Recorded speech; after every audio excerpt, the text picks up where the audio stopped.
أعوذ بالله من الشيطان الرجيم. بسم الله الرحمن الرحيم.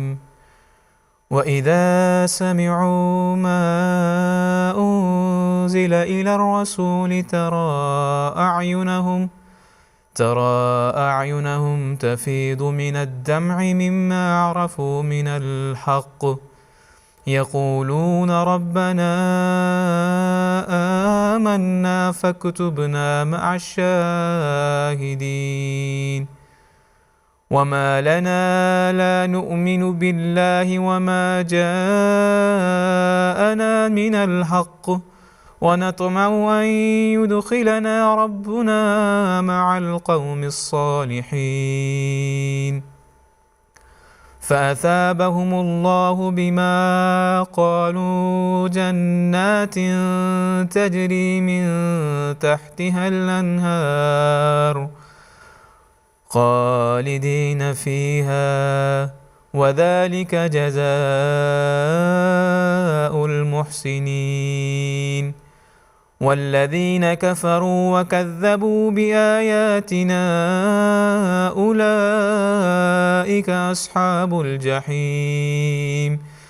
يا أيها الذين آمنوا لا تحرموا طيبات ما أحل الله لكم ولا تعتدوا إن الله لا يحب المعتدين. وكلوا مما رزقكم الله حلالا طيبا واتقوا الله الذي أنتم به مؤمنون.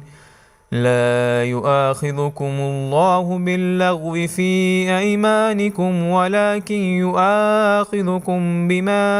عقدتم الأيمان. فكفارته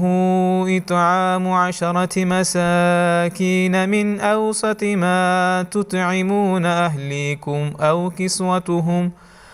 كسوتهم أو تحرير رقبة. فمن لم يجد فصيام 3 أيام ذلك كفارة أيمانكم إذا حلفتم واحفظوا أيمانكم كذلك يبين الله لكم آياته لعلكم تشكرون. يا أيها الذين آمنوا إنما الخمر والميسر والأنساب والأزلام رجس من عمل الشيطان فاجتنبوه لعلكم تفلحون. إنما يريد الشيطان أن يوقع بينكم العداوة والبغضاء في الخمر والميسر ويصدكم عن ذكر الله وعن الصلاة فهل أنتم منتهون. وأطيعوا الله وأطيعوا الرسول واحذروه فإن توليتم فاعلموا أنما على رسولنا البلاغ المبين. ليس على الذين آمنوا وعملوا الصالحات جناح فيما طعموا إذا ما اتقوا وآمنوا وعملوا الصالحات ثم اتقوا وآمنوا ثم اتقوا وأحسنوا والله يحب المحسنين. يا أيها الذين آمنوا ليبلونكم الله بشيء من الصيد تناله أيديكم ورماحكم ليعلم الله من يخافه بالغيب فمن اعتدى بعد ذلك فله عذاب أليم. يا أيها الذين آمنوا لا تقتلوا الصيد وأنتم حرم ومن قتله منكم متعمدا فجزاء مثل ما قتل من النعم يحكم به ذوى عدل منكم هديا بالغ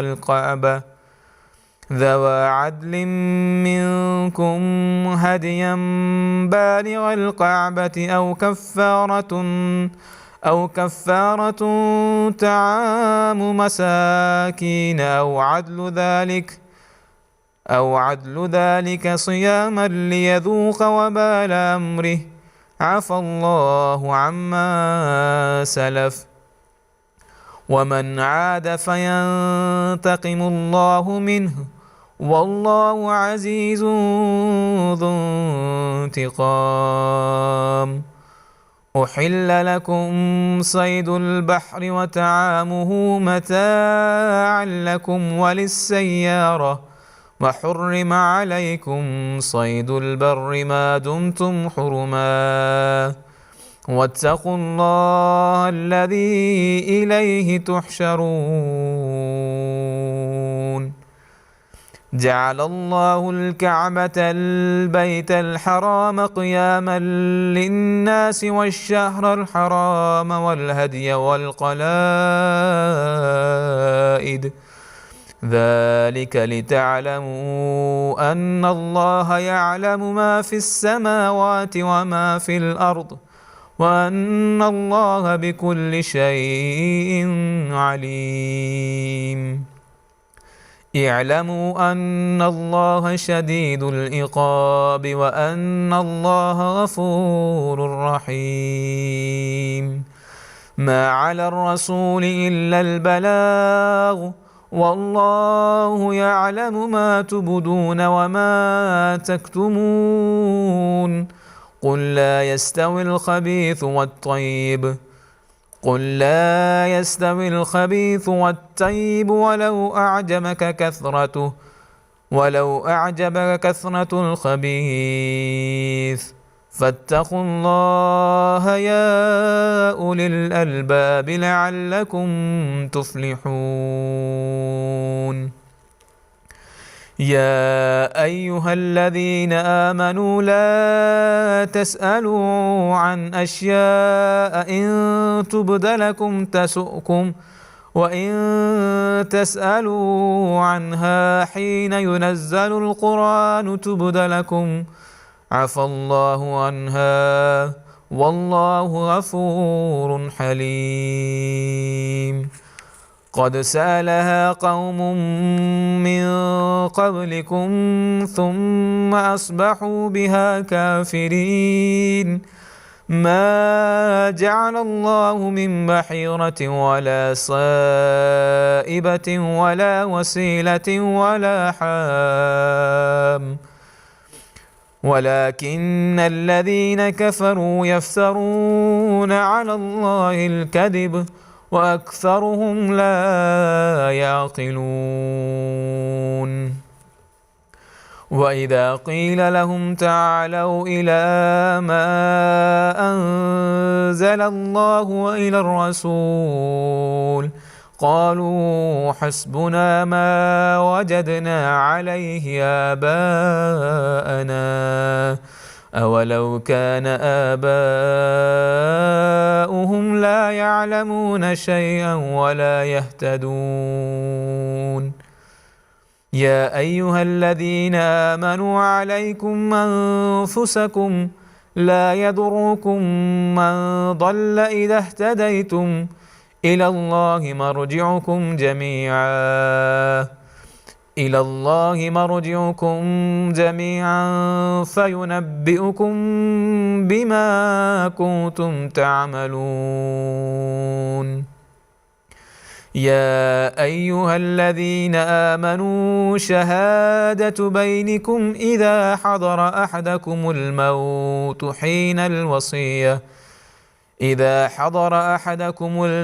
حين الوصية اثنان ذوى عدل منكم أو آخران من غيركم إن أنتم ضربتم في الأرض فأصابتكم مصيبة الموت تحبسونهما من بعد الصلاة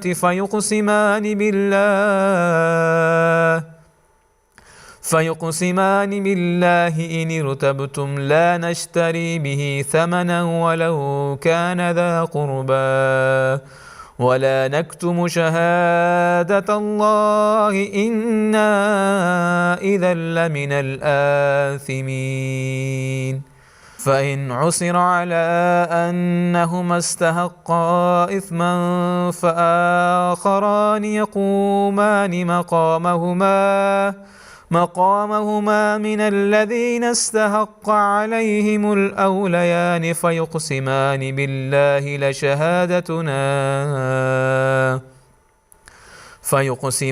بالله لشهادتنا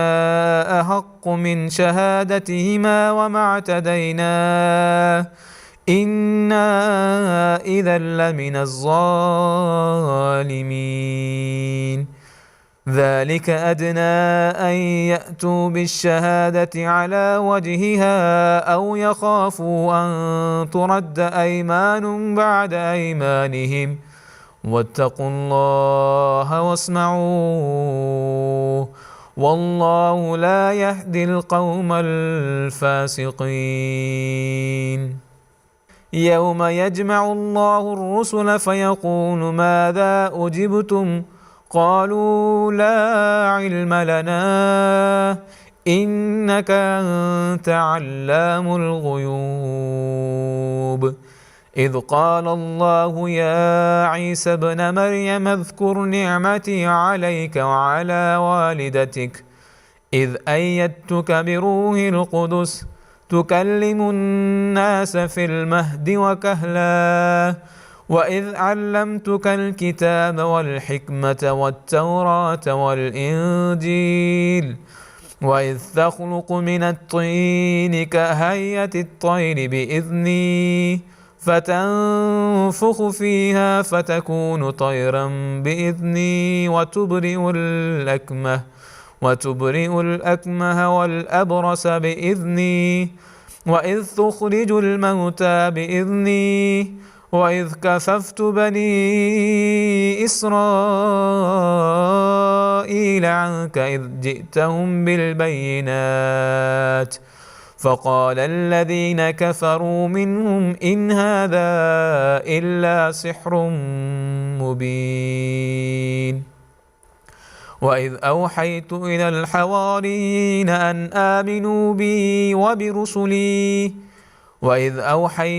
الحواريين أن آمنوا بي وبرسولي قالوا آمنا واشهد بأننا مسلمون إذ قال الحواريون يا عيسى ابن مريم هل يستطيع ربك أن ينزل علينا مائدة من السماء قال اتقوا الله إن كنتم مؤمنين قالوا نريد أن نأكل منها وتطمئن قلوبنا ونعلم أن قد صدقتنا ونكون عليها من الشاهدين قال عيسى ابن مريم اللهم ربنا أنزل علينا مائدة من السماء تكون لنا عيدا لأولنا وآخرنا وآية منك وارزقنا وأنت خير الرازقين قال الله إني منزلها عليكم فمن يكفر بعد منكم فإني أعذبه عذابا لا أعذبه أحدا من العالمين وإذ قال الله يا عيسى ابن مريم أأنت قلت للناس اتخذوني وأمي إلهين من دون الله قال سبحانك ما يكون لي أن أقول ما ليس لي بحق إن كنت قلته فقد علمته تعلم ما في نفسي ولا أعلم ما في نفسك إنك أنت علام الغيوب ما قلت لهم إلا ما أمرتني به أن اعبدوا الله ربي وربكم وكنت عليهم شهيدا ما دمت فيهم فلما توفيتني كنت أنت الرقيب عليهم وأنت على كل شيء شهيد إن تعذبهم فإنهم عبادك وإن تغفر لهم فإنك أنت العزيز الحكيم قال الله هذا يوم ينفع الصادقين صدقهم لهم جنات تجري من تحتها الأنهار خالدين فيها أبدا رضي الله عنهم ورضوا عنه ذلك الفوز العظيم لله ملك السماوات والأرض وما فيهن وهو على كل شيء قدير بسم الله الرحمن الرحيم الحمد لله الذي خلق السماوات والأرض وجعل الظلمات والنور ثم الذين كفروا بربهم يعدلون هو الذي خلقكم من طين ثم قضى أجلا وأجل مسمى عنده ثم أنتم تمترون وهو الله في السماوات وفي الأرض يعلم سركم وجهركم ويعلم ما تكسبون وما تأتيهم من آية من آيات ربهم إلا كانوا عنها معرضين فقد كذبوا بالحق لما جاءهم فسوف يأتيهم أنباء ما كانوا به يستهزئون ألم يروا كم أهلكنا من قبلهم من قرن مكناهم في الأرض ما لم نمكن لكم وأرسلنا السماء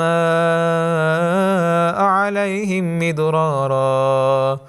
وجعلنا الأنهار تجري من تحتهم فأهلكناهم بذنوبهم وأنشأنا من بعدهم قرنا آخرين ولو نزلنا عليك كتابا في قرطاس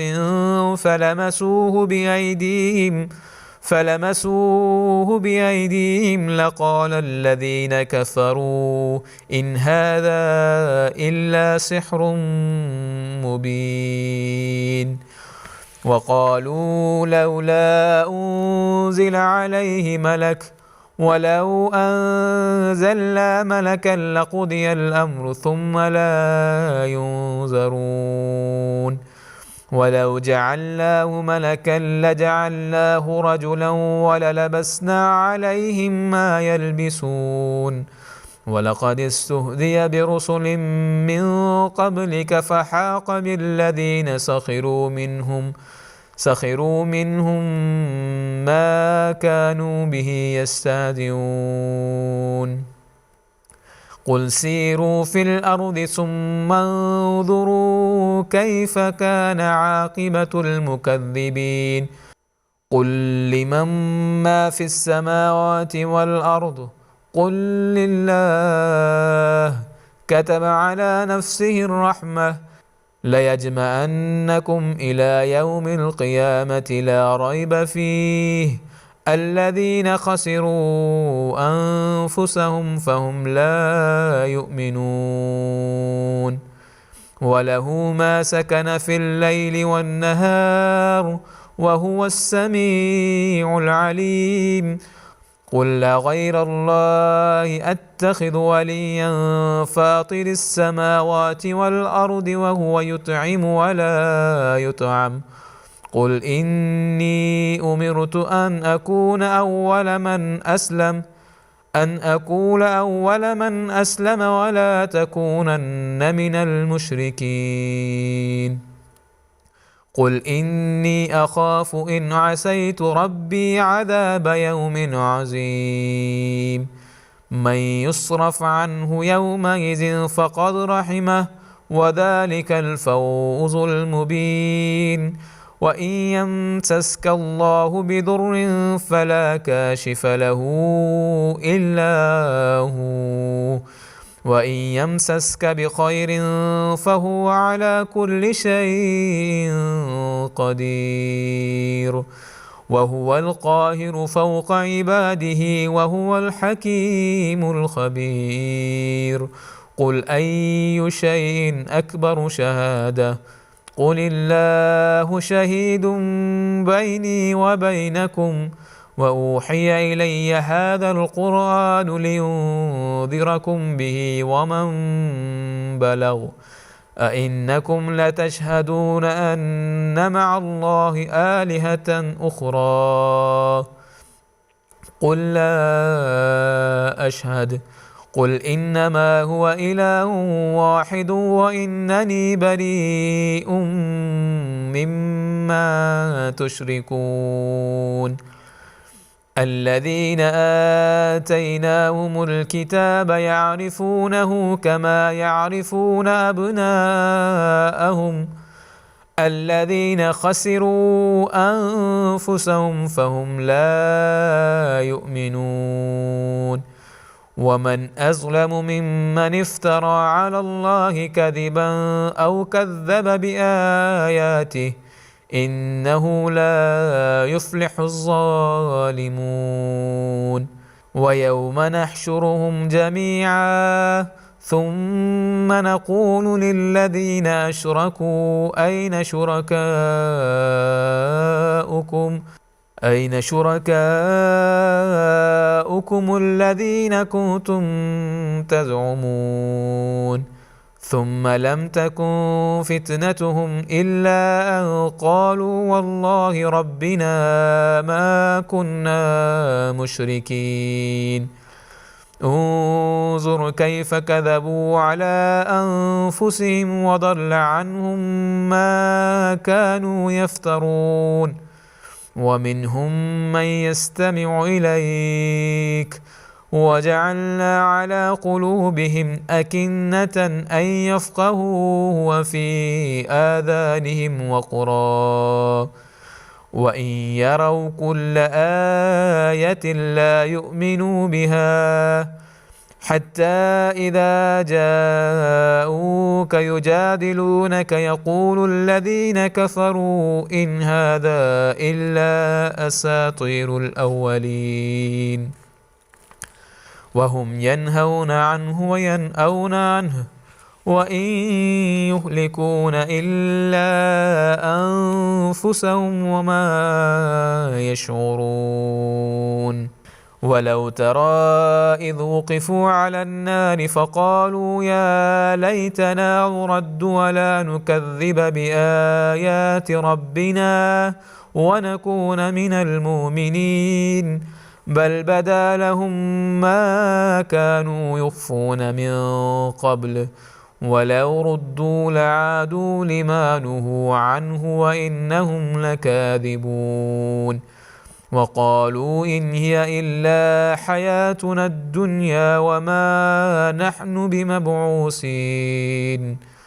ولو ترى إذ وقفوا على ربهم قال أليس هذا بالحق؟ قالوا بلى وربنا. قال فذوقوا العذاب بما كنتم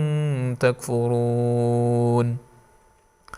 قد خسر الذين كذبوا بلقاء الله حتى إذا جاءتهم الساعة بغتة قالوا يا حسرتنا على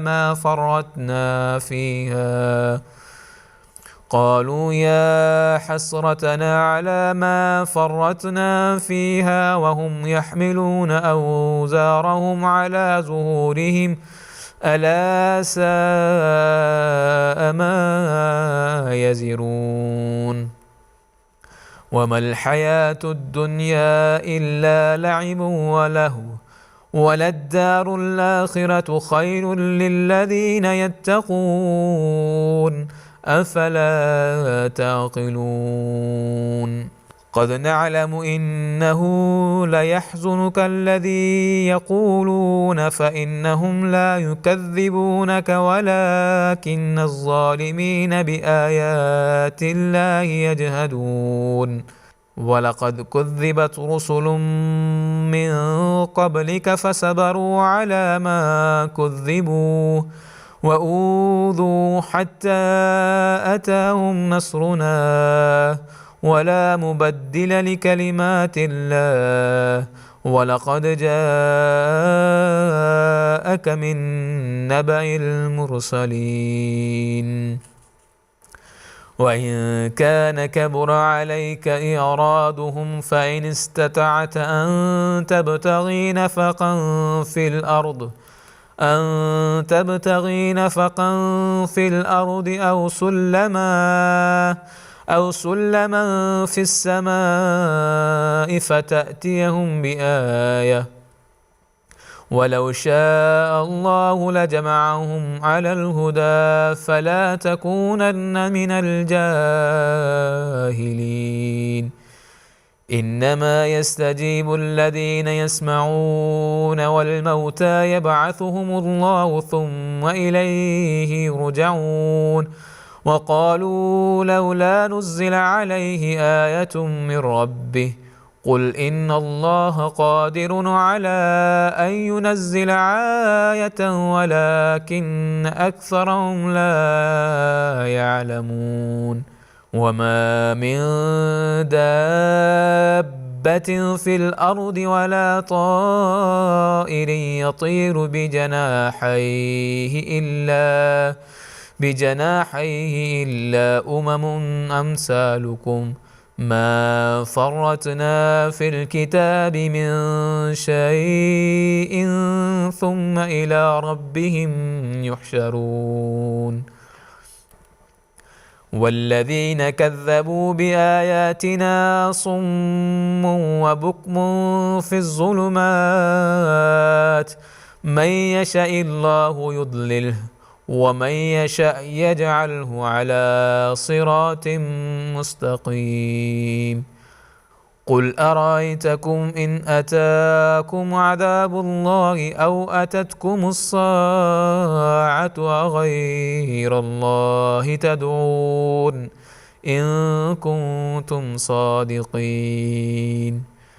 بل إياه تدعون فيكشف ما تدعون إليه إن شاء وتنسون ما تشركون. ولقد أرسلنا إلى أمم من قبلك فأخذناهم بالبأساء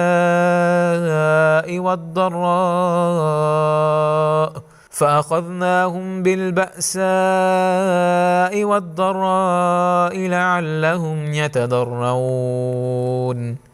فلولا إذ جاءهم بأسنا تضرعوا ولكن قست قلوبهم وزين لهم الشيطان ما كانوا يعملون. فلما نسوا ما ذكروا به فتحنا عليهم أبواب كل شيء حتى إذا فرحوا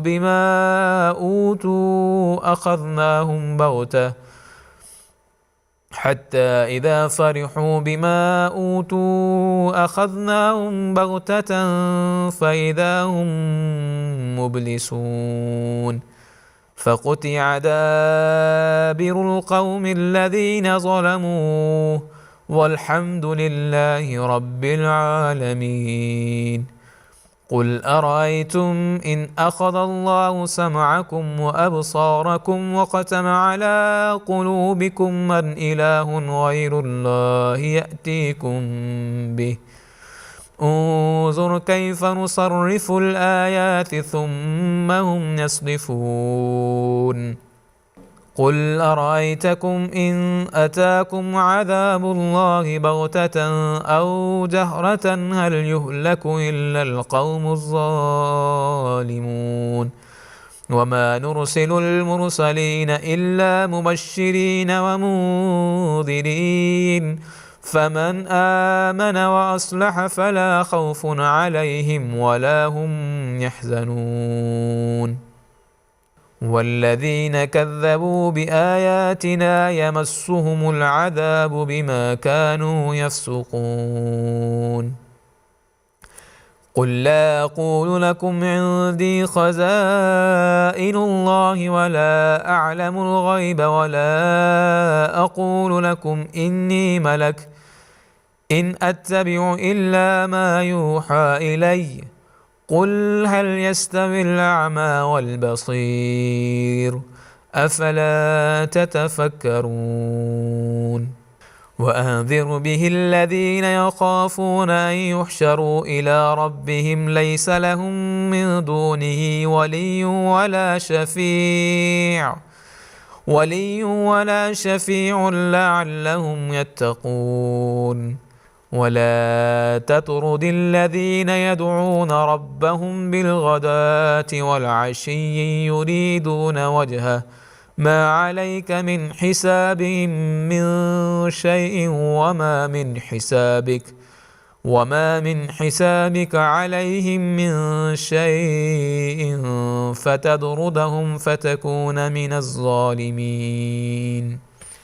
وكذلك فتنا بعدهم ببعد ليقولوا أهؤلاء من الله عليهم من بيننا أليس الله بأعلم بالشاكرين. وإذا جاءك الذين يؤمنون بآياتنا فقل سلام عليكم كتب ربكم على نفسه الرحمة أنه من عمل منكم سوءا بجهالة ثم تاب من بعده وأصلح فأنه غفور رحيم. وكذلك نفصل الآيات ولتستبين سبيل المجرمين. قل إني نهيت أن أعبد الذين تدعون من دون الله قل لا أتبع أهواءكم قد دللت إذا وما أنا من المهتدين. قل إني على بينة من ربي وكذبتم به ما عندي ما تستعجلون به إن الحكم إلا لله يقص الحق وهو خير الفاصلين. قل لو أن عندي ما تستعجلون به لقضي الأمر بيني وبينكم والله أعلم بالظالمين. وعنده مفاتح الغيب لا يعلمها إلا هو ويعلم ما في البر والبحر وما تسقط من ورقة إلا يعلمها ولا حبة في ظلمات الأرض ولا حبة في ظلمات الأرض ولا رطب ولا يابس إلا في كتاب مبين. وهو الذي يتوفاكم بالليل ويعلم ما جرحتم بالنهار ثم يبعثكم فيه ليقضى أجل مسمى ثم إليه مرجعكم ثم ينبئكم بما كنتم تعملون. وهو القاهر فوق عباده ويرسل عليكم حفظة حتى إذا جاء أحدكم الموت توفته رسلنا وهم لا يفرطون ثم ردوا إلى الله مولاهم الحق ألا له الحكم وهو أسرع الحاسبين. قل من ينجيكم من ظلمات البر والبحر تدعونه تضرعا وخفية لئن أنجانا من هذه لنكونن من الشاكرين. قل الله ينجيكم منها ومن كل كرب ثم أنتم تشركون. قل هو القادر على أن يبعث عليكم عذابا من فوقكم أو من تحت أرجلكم أو يلبسكم شيعا ويذيق بعضكم بأس بعض. انظر كيف نصرف الآيات لعلهم يفقهون. وكذب به قومك وهو الحق قل لست عليكم بوكيل لكل نبأ مستقر وسوف تعلمون.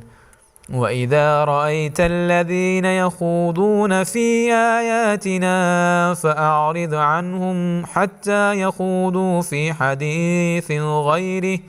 وإما ينسينك الشيطان فلا تقعد بعد الذكرى مع القوم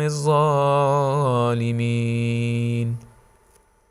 وما على الذين يتقون من حسابهم من شيء ولكن ذكرى لعلهم يتقون. وذر الذين اتخذوا دينهم لعبا ولهوا وغرتهم الحياة الدنيا وذكر به أن تبسل نفس بما كسبت ليس لها من دون الله ولي ولا شفيع وإن تعدل كل عدل لا يؤخذ منها أولئك الذين أبسلوا بما كسبوا لهم شراب من حميم وعذاب أليم بما كانوا يكفرون. قل أندعو من دون الله ما لا ينفعنا ولا يضرنا ونرد على أعقابنا بعد إذ هدانا الله كالذي استهوته الشياطين في الأرض حيران له أصحاب يدعونه إلى الهدى ائتنا قل إن هدى الله هو الهدى وأمرنا لنسلم لرب العالمين وأن أقيموا الصلاة واتقوه وهو الذي إليه تحشرون وهو الذي خلق السماوات والأرض بالحق ويوم يقول كن فيكون قوله الحق وله الملك يوم ينفخ في الصور عالم الغيب والشهادة وهو الحكيم الخبير. وإذ قال إبراهيم لأبيه آزر أتتخذ أصناما آلهة إني أراك وقومك في ضلال مبين وكذلك نري إبراهيم ملكوت السماوات والأرض وليكون من الموقنين فلما جن عليه الليل رأى كوكبا قال هذا ربي فلما أفل قال لا أحب الآفلين فلما رأى القمر بازغا قال هذا ربي فلما أفل قال لئن لم يهدني ربي لأكونن من القوم الضالين فلما رأى الشمس بازغة قال هذا ربي هذا أكبر فلما أفلت قال يا قوم إني بريء مما تشركون إني وجهت وجهي للذي فطر السماوات والأرض حنيفا وما أنا من المشركين وحاجه قومه قال أتحاجوني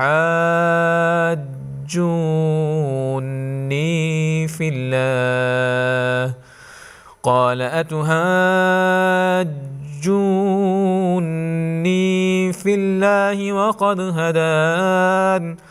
ولا أخاف ما تشركون به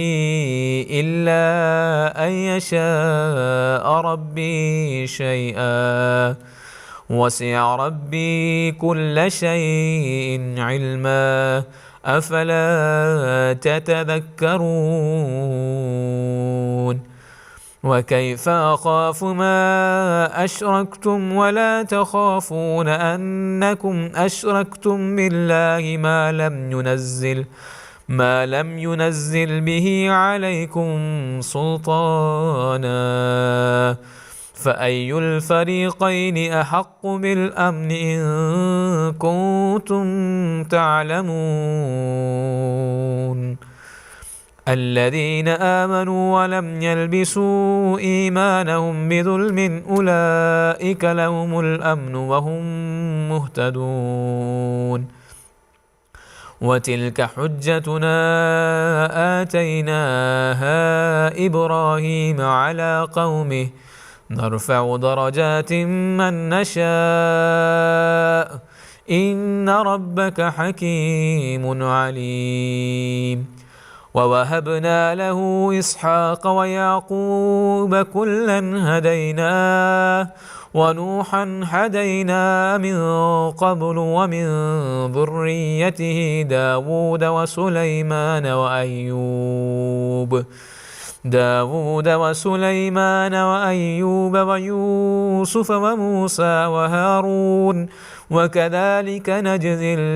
المحسنين وزكريا ويحيى وعيسى وإلياس كل من الصالحين وإسماعيل واليسع ويونس ولوطا وكلا فضلنا على العالمين ومن آبائهم وذرياتهم وإخوانهم واجتبيناهم وهديناهم إلى صراط مستقيم ذلك هدى الله يهدي به من يشاء من عباده ولو أشركوا لحبط عنهم ما كانوا يعملون أولئك الذين آتيناهم الكتاب والحكم والنبوة فإن يكفر بها هؤلاء فقد وكلنا بها قوما ليسوا بها بكافرين أولئك الذين هدى الله فبهداه مقتده أولئك الذين هدى الله فبهداه مقتده قل لا أسألكم عليه أجرا إن هو إلا ذكرى للعالمين وما قدروا الله حق قدره إذ قالوا ما أنزل الله على بشر من شيء قل من